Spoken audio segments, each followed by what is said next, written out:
بسم اللہ الرحمن الرحیم۔ السلام علیکم ناظرین، آپ یوٹیوب چینل دیکھ رہے ہیں، میں عمران خان ہوں۔ ناظرین، ایک مرتبہ پھر لاٹھی چارج ہوا ہے، ایک مرتبہ پھر پولیس کا کریک ڈاؤن ہوا ہے۔ اڈیالہ جیل کے باہر کافی تشدد ہوا، بہت ساری گرفتاریاں بھی ہوئیں اور پھر زبردستی کریک ڈاؤن کر کے دھرنا ختم کروا دیا گیا۔ عمران خان صاحب کی بہنیں ایک مرتبہ پھر وہاں گئی تھی اڈیالہ جیل کے باہر کہ ملاقات کرنی ہے انہوں نے اپنے بھائی سے۔ اب آج جب آپ یہ ویلاگ سن رہے ہیں تو 43 ڈیز ہو گئے ہیں، 43 دن ہو گئے عمران خان صاحب کی بہنوں کی ان سے ملاقات نہیں کروائی گئی، اور اس سے پہلے جو آخری ملاقات کروائی گئی تھی وہ کروائی گئی تھی 2 دسمبر کو، یعنی 6 ہفتے سے زیادہ ہو گئے کہ ملاقات نہیں ہو رہی عمران خان صاحب کی اپنی بہنوں سے، اپنی فیملی سے۔ اور جو 2 دسمبر کو ملاقات کروائی گئی تھی وہ بھی لگ بھگ 1 مہینے کے بعد ملاقات کروائی گئی تھی، اس سے پچھلی ملاقات 4 نومبر کو کروائی گئی تھی۔ ان چیزوں کو موجودہ پاکستانی رجیم نے اور اسٹیبلشمنٹ نے نارملائز کافی حد تک کر دیا ہے۔ لوگ اڈیالہ جیل کے باہر آئے لیکن بہت بڑی تعداد میں نہیں آئے، حالانکہ سوشل میڈیا کے اوپر ایک کمپین چل رہی تھی۔ عمران خان صاحب کی بہنوں نے کہا تھا کہ آنا ہوگا، دیکھیں وہ پولیٹیشینز نہیں ہے، عمران خان کی بہنوں نے ٹکٹ نہیں بانٹنے، لہذا لوگ ان کے کہنے کے اوپر صرف اتنے ہی آتے ہیں جتنے بس آ جائیں۔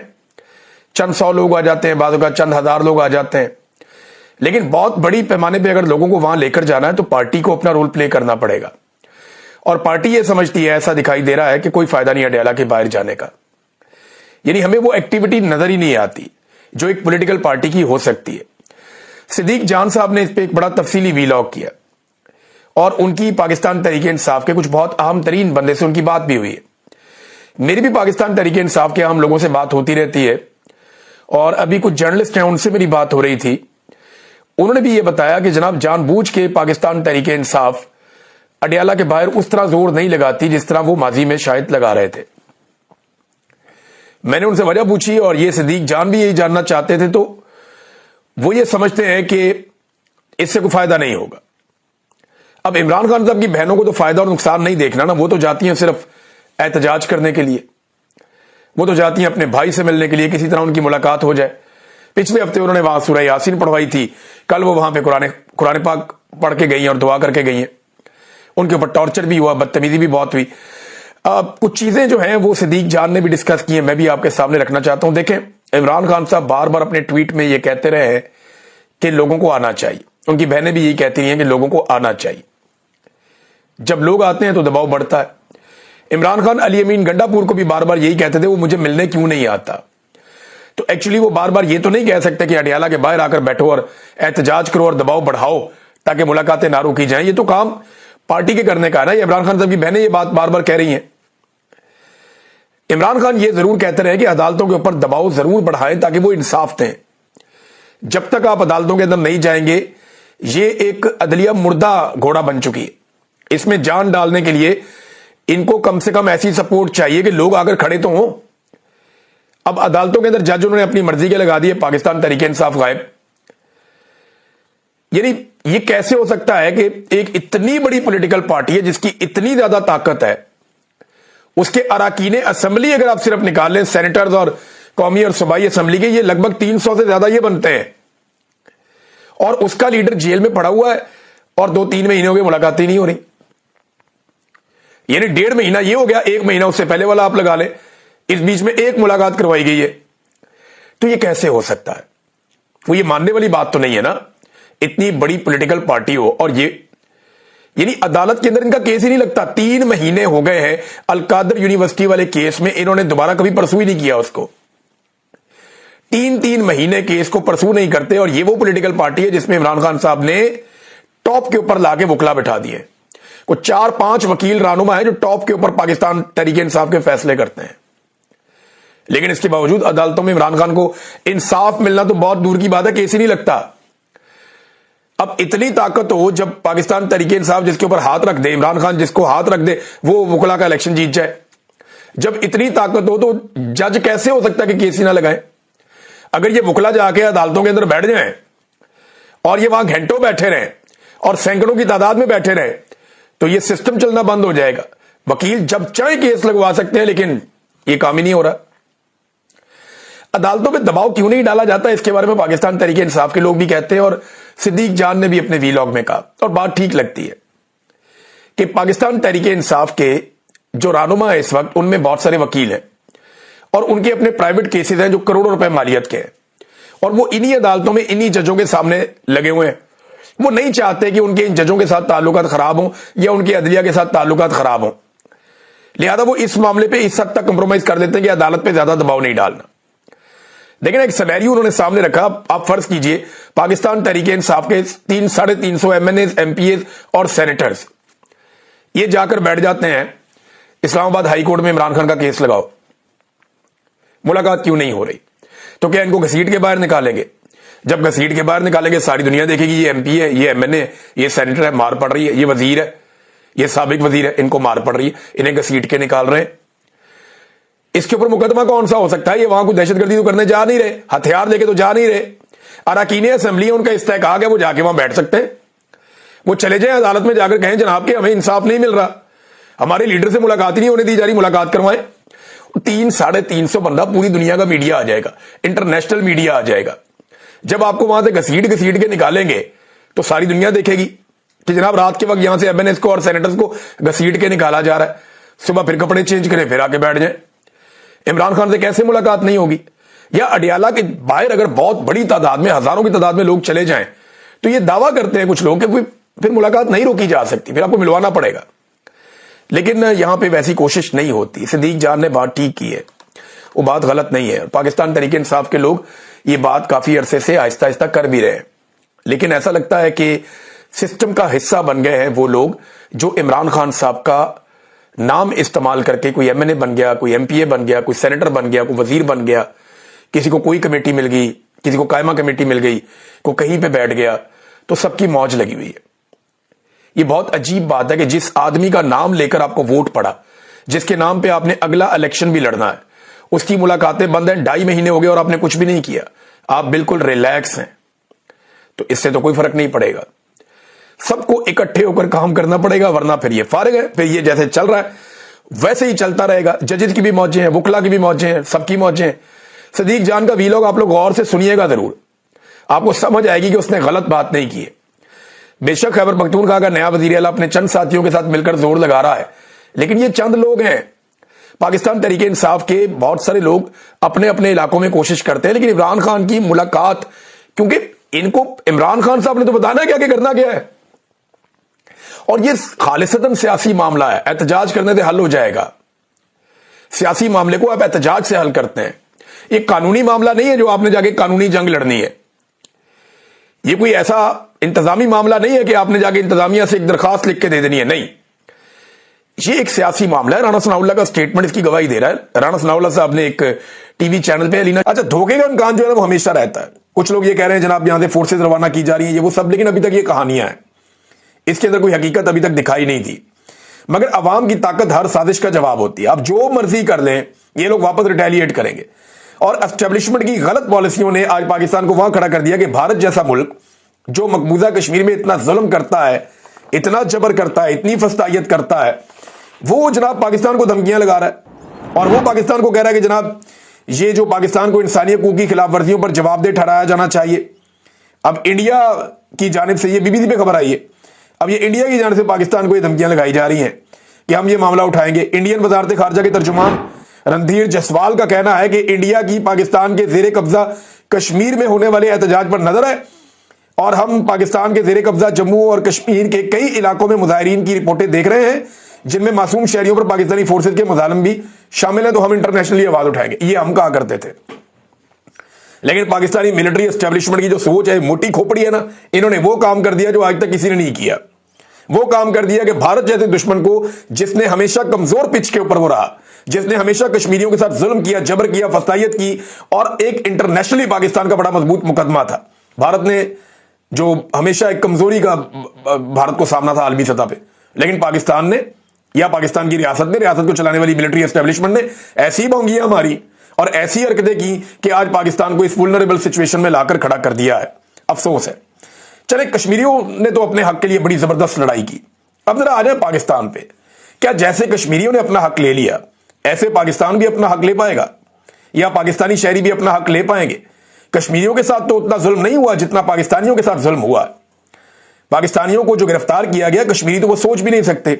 جتنی گرفتاریاں پاکستانیوں کی ہوئی ہیں اور بڑی تباہ کن گرفتاریاں ہوئی ہیں پاکستانیوں کی، خاص طور پہ پاکستان تحریک انصاف کے لوگوں کی، خواتین کی۔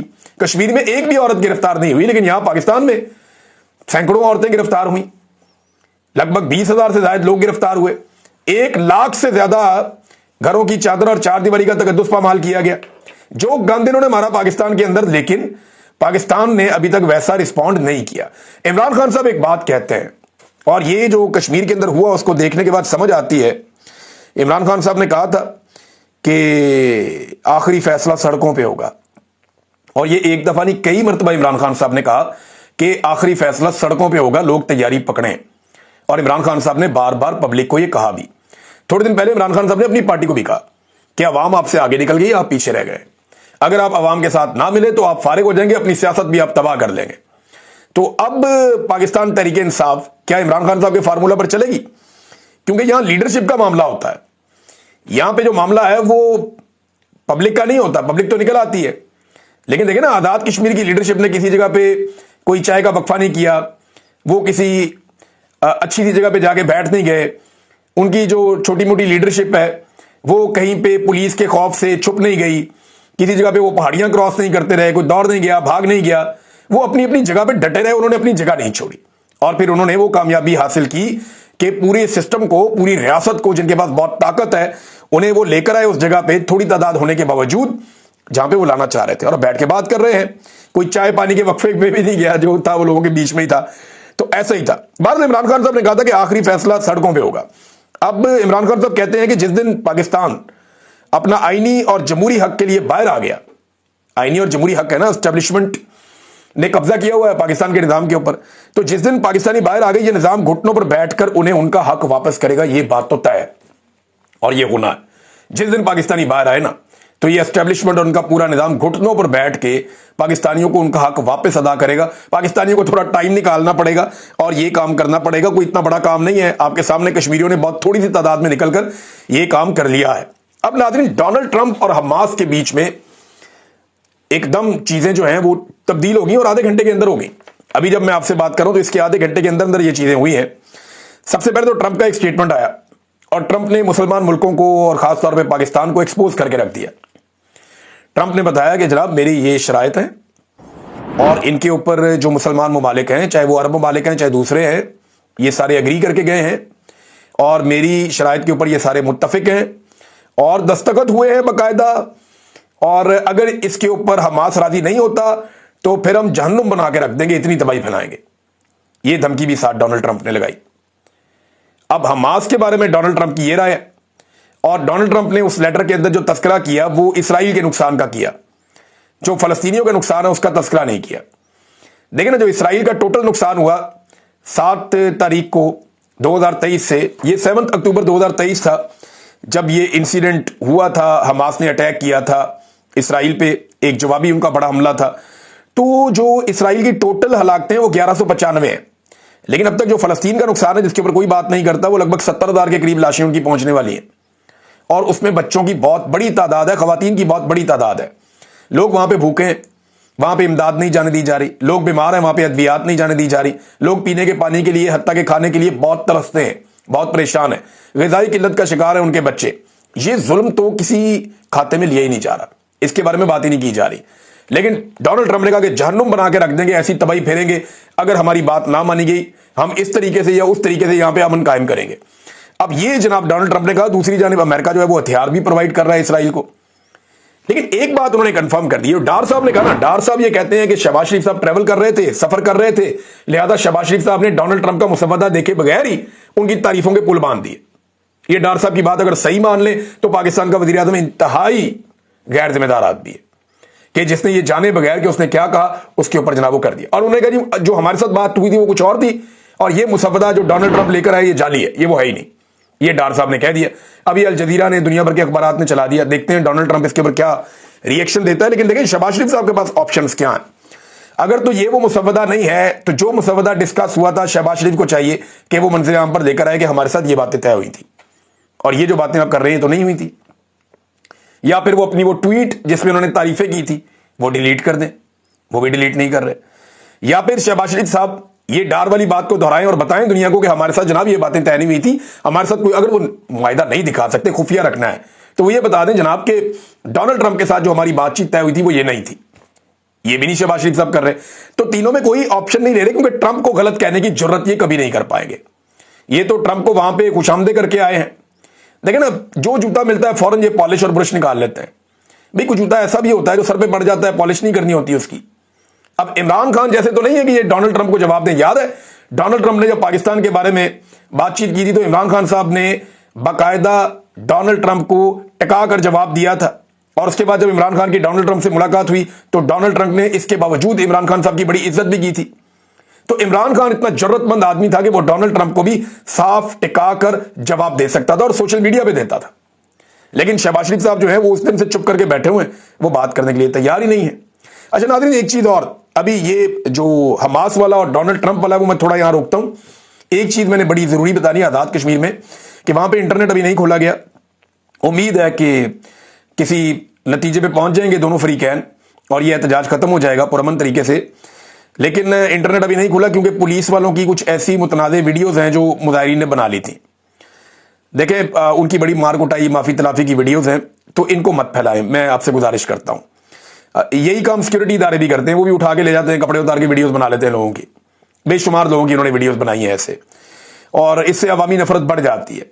لہذا میری گزارش ہے کہ نفرت کم کرنے کی ضرورت ہے, اور اگر کسی کے پاس ایسی کوئی ویڈیو ہے تو اسے بالکل پوسٹ مت کریں, اور جو بھی اسے پوسٹ کرے اس کو رپورٹ کریں, اس کا بائیکاٹ کریں, اس کو جو ہے وہ آپ انفالو کریں, اس کو بلاک کریں, کیونکہ کسی کی تضحیق مقصد نہیں ہونا چاہیے, اپنا حق لینا مقصد ہونا چاہیے. لہذا جو پولیس والے ہیں یہ ریاست کی غلط پالیسی کی بھیڑ چڑھے ہیں یہ آپ کے بھائی ہیں, یہ آپ کے قریبی لوگ, آپ کے اپنے ہم وطن ہیں, اور یہ اتنے ہی پاکستانی ہیں جتنے ہم ہیں. لیکن اسٹیبلشمنٹ کی غلط پالیسیوں اور چند افراد کے مفادات کے لیے یہ بیچارے بھیڑ چڑھ گئے, اور ہماری آپس میں لڑائی ہوئی ہے, کسی بار والے سے ہم نہیں لڑے. لہذا تضحیق سے جو ہے وہ گریز کیا جانا چاہیے. اب آجائے ناظرین, حماس نے جواب کیا دیا ڈونلڈ ٹرمپ کا. حماس نے بڑا سمجھداری والا جواب دیا اور ڈونلڈ ٹرمپ کو باندھ لیا. حماس کا جواب اگر آپ دیکھیں تو آپ کو پتا چلے گا کہ وہ کتنے سمجھدار ہیں. حماس نے کہا کہ ہم عرب اسلامی اور بین الاقوامی کوششوں اور امریکی صدر کی ان کوششوں کی قدر کرتے ہیں جن میں غزہ پر جنگ کے فوری خاتمے, قیدیوں کے تبادلے, امداد کی فراہمی, علاقے پر قبضے کی مخالفت اور ہمارے عوام کی بے دخلی کی مخالفت کی بات کی گئی ہے. ہم اس بات کا اعلان کرتے ہیں کہ ہم صدر ٹرمپ کی تجویز میں شامل تبادلے کے فارمولے کے مطابق جو قبضہ کرنے والا اسرائیل ہے اس کے تمام زندہ اور شہید قیدیوں کی یا مارے گئے قیدیوں کی رہائی پر متفق ہیں, بشرطیہ کہ تبادلے کے عمل کے لیے میدان میں حالات سازگار ہوں, اور ہم فوری طور پر ثالثوں کے ذریعے تفصیلات پر بات چیت کے لیے تیار ہیں. یعنی ہم قیدیوں کا تبادلہ کرنے کے لیے ریڈی ہیں, لیکن اس کے لیے مذاکرات ہوں گے, اور جو ثالث بیچ میں موجود ہیں ان کے ذریعے سے مذاکرات ہوں گے. ہم اپنی اس آمادگی کو دہراتے ہیں کہ غزہ کی پٹی کی انتظامیہ کو ایک ایسی فلسطینی جماعت کے حوالے کریں جو آزاد افراد پر مشتمل ہو, جو فلسطینی قومی اتفاق رائے پر مبنی ہو, اور جسے عرب اور اسلامی حمایت حاصل ہو. جہاں تک غزہ کی پٹی اور مستقبل اور فلسطینی عوام کے